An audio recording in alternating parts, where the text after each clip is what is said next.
you want to turn it into a job. And I say that's where now the difference between being a content creator and an influencer also, comes in, because if you were seeing yourself long term and you're saying this is the job I want to do, this is what I want to use to put money in my account, then you say to yourself that I'm not just creating content because I feel like it. It's a job, it's something I want to grow. I want to be able to, go from making videos to being able to speak on stage to being called to certain places as well. And I think obviously, that's what differentiates the... Right. Tobe, do you share in the same light with what Eni is saying? I mean, he seems to give us a blueprint of how anybody here could start their journey. And from what he said, I think the apex of content creation is when you become an influencer. Is that how you feel?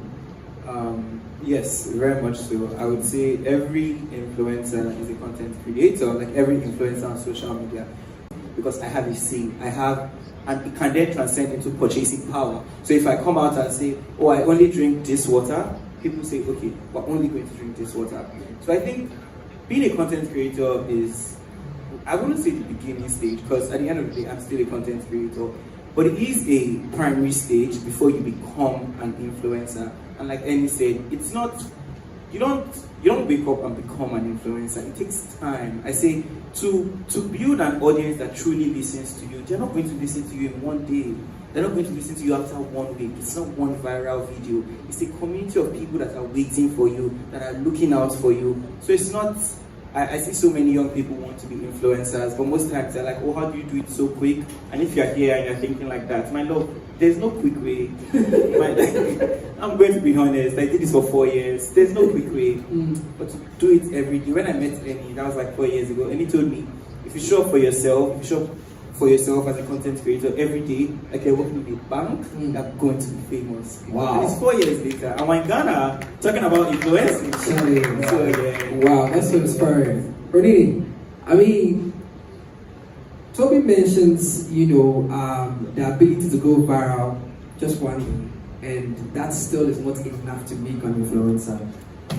He also talks about time, putting in the work, showing up every day, right? But hey, let's be honest. We're in a season, a time where people like fast food, quick fixes and that. People do all sort of things to go viral. I mean, regardless of what the content be, I need to go viral, right? What would you say would be the first step to take after you go viral? After you go viral? After you go viral.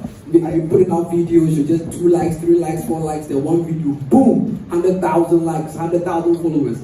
What do you do right after that?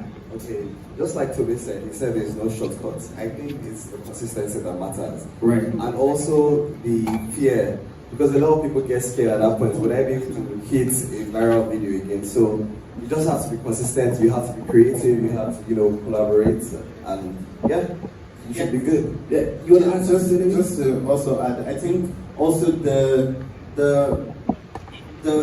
eagerness of virality is also a problem, because a lot of people want to would do desperate things to go viral. People would roll inside the gutter, roll, and I say at the end of the day, what branding is that? What brand is going to say they want to put their advert? As it's not defined.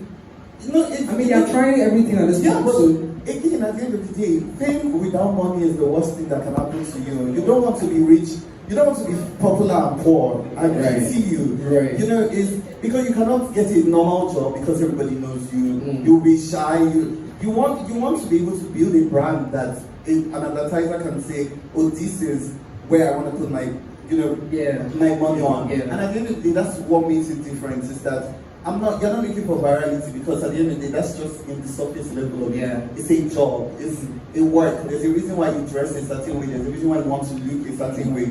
It's not something you do when you want to say, oh, what do I feel like doing today? I want to roll inside the gutter. No. You have a goal. You said at the beginning of the year, you say my goal is to hit 1 million followers. Yeah. This is what I'm going to do. 1, 2, 3 in January I will do this and that. But someone who is just thinking of virality just doesn't have a plan. You have no strategy. You're just hoping that one day one video will go viral, and after that you become famous and no money. You talk about people doing everything and pretty much But you have been doing this for a minute, and you seem to have a voice, that allows these brands to come on board. And I'll ask the same questions to Eronini and Tobe. How have you been able to maintain your voice? Juxtaposing that with the brand and its guidelines. Because I'm not too sure if any of us own brands here will be going for an influencer who's in the gutter. Right. And bathing in the gutter. Even though some brands would like to do that, which I'll ask questions on, because I've seen some content creation and brand. I'm wondering why a particular brand is on there. What are they trying to achieve? So for you being the beauty influencer, fashion influencer, food influencer, right? I'm sure some of these brands come to all sorts of requirements. How do you negotiate and meet them halfway? I think one is that I know what exactly I want to be. Okay. And, I know exactly where I'm going. One is I've worked with so many brands. I've worked with hundreds of brands, but I also have certain requirements when I work with a brand.